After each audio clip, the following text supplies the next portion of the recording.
Hey everyone, welcome to my channel. So this review contains spoilers, so if you don't want spoilers, click away now. Don't forget to smash the like button, subscribe to the channel, share this video around. Thanks very much, let's get into it.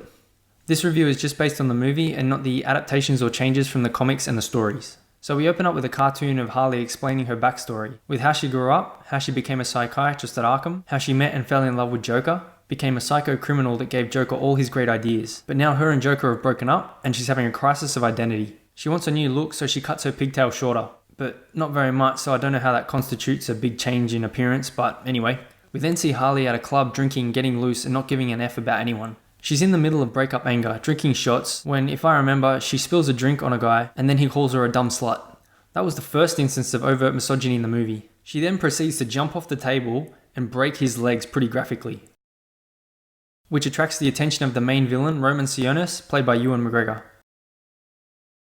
He says to her that was his driver and he proceeds to have a conversation with her. After she leaves the bar absolutely wasted, there's a guy that's all over her who's overtly a rapey toxic male.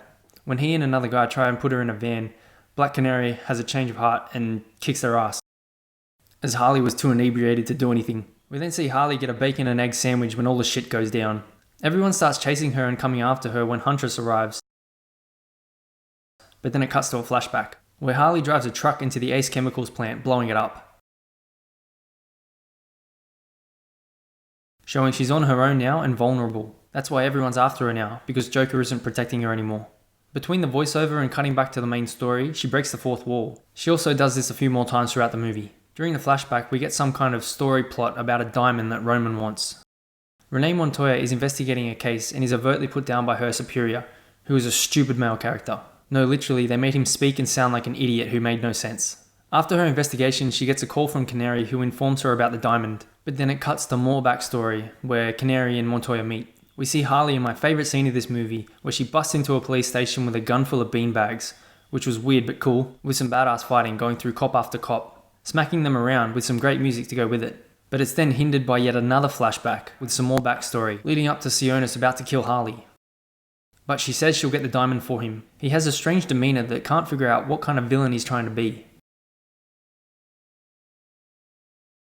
When he backhands her across the face, she goes into some hallucination looking like Marilyn Monroe, which was super weird and felt for me out of place. Who gets slapped in the face and then starts hallucinating? During this scene, we catch up with the main storyline where she continues her raid at the police station. Harley breaks out Cassandra Cain, who has swallowed the diamond and now has a $500,000 bounty on her. During the breakout scene, Harley throws a baseball bat, hits a guy in the face and then catches it when it bounces back. That was fun to watch. At the end of this scene, she runs into Montoya, and here's what I didn't like. She does some crazy spinning kick, kicks the phone into Montoya's face, and then knocks her out cold. Like, what? And during this whole scene, the music has been keeping it engaging and interesting, until a bunch of mercenaries show up for Cain, which I felt the music went on for a few seconds too long. If they cut the music a few seconds earlier when they walked in, it would have made it more suspenseful and engaging with a sense of fear. When Roman Sionis learns that she's escaped with the diamond, he acts erratic and strange, but not in a good way. More like they couldn't decide if he was supposed to be active and scary, or calm and composed dangerous at the same time. When Huntress attempts to introduce herself again, she's cut off mid-sentence by another flashback, this time to her story as a child and how her family was killed by Sionis' men. Back at Sionis' club, we see the most deliberately contrived scene, depicting gross misogynistic abuse of a woman, where a woman is laughing so loudly that he asks, "Are you laughing at me?" And then he proceeds to tell her to dance on the table, and that he doesn't like her dress and yells at her to rip it off. So she's standing there on a table with half her dress on, in her underwear, crying. This scene made absolutely no sense within the context of the movie, and was only there to serve the narrative that men are toxic. There was a funny line addressing the libertarian idea of not paying income taxes, which Harley said she doesn't do. So getting to the big fight scene where we saw that hair tie promo. Hair tie? Yeah. I thought that promo was the weakest part of the movie to have an ad for, because there were a number of other really good action scenes that could have been used to promote this movie. They're eventually pinned down and Black Canary does the canary cry to help Harley chase after Cassandra Cain, who has been taken by Roman. I knew that scene was coming from the promos, but it didn't feel like a fit with this less comic power, more grounded movie. Initially, Roman's death scene was mildly tense with the fog, and when Harley used her only bullet and missed, but that was quickly negated by Cain, who put a grenade in his pocket and pushed him over the pier where he exploded into pieces. Just because you have an MA or R rating doesn't mean events or graphic outcomes in this movie were necessary or made sense, especially when Harley didn't use lethal force against the police with beanbags, but then she would snap dudes' legs on the regular. There is no comparison to Joaquin Phoenix's Joker movie with this movie. Because just like in the comics, how they have multiple storylines and multiple timelines, the movies too can exist as their own distinct events. What I didn't like was that there were some egregious anti-male aspects, but overall it wasn't a disaster of a movie. It was a middle of the road story that was marred by constant flashbacks, making it harder for me to follow the story.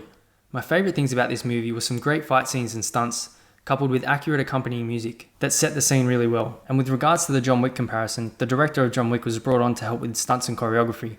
That's why most of the fight scenes were so well choreographed and most of the takedowns were on point. And then we had that nod to the scene in John Wick 2 with the mirrors. And my favourite underused character was Huntress. She was pretty badass with that crossbow. I feel like she would have been a better choice to base the solo movie off. Thanks for watching. Don't forget, like the video, subscribe, share. Let me know your thoughts in the comments below. I'll see you soon.